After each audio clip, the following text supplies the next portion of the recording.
৭৫ জনের মধ্যে majority vote হলেই সে সংস্কার আপনা আপনি কার্যকর হয়ে যাবে। সো আপনাদের ব্যাপার, আপনারা ইচ্ছা করলে নেন, না হলে না নেন। আজকে শপথ নিচে কতজন? শপথ নিচে মোট ৭৫ জন। এই ৭৫ জন দেখেন এখানে কোরাম কি লেখা আছে জানেন? দেখেন এখানে বলছে, শোনেন 10 নম্বরে, পরিষদ কার্যক্রম পরিচালনার জন্য ন্যূনতম 60 জন পরিষদ সদস্যের উপস্থিতি প্রয়োজন হবে।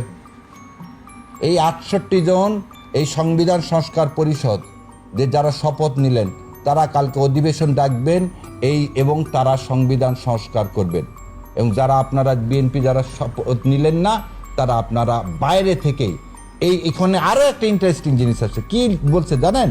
সংবিধান সংশোধনের কোনো প্রস্তাব অনুমোদনের জন্য পরিষদের মোট সদস্যের সংখ্যাগরিষ্ঠ ভোটের সিদ্ধান্তই গৃহীত হইবে।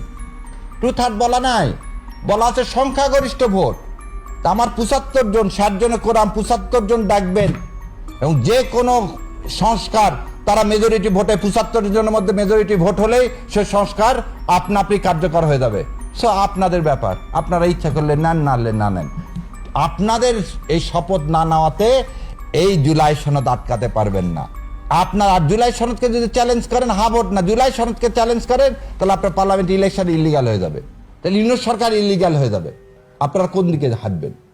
অতএব এই যে চক্রান্ত করে যেসব চক্রান্তকারী রিট ফাইল করতেছেন, এইসব করে জাতিকে, এই জাতির আকাশে আজকে কালো মেঘের যে ঘন ঘটা বলতেছে, এটা করেন না, জাতিটাকে সামনে নিয়ে যায়।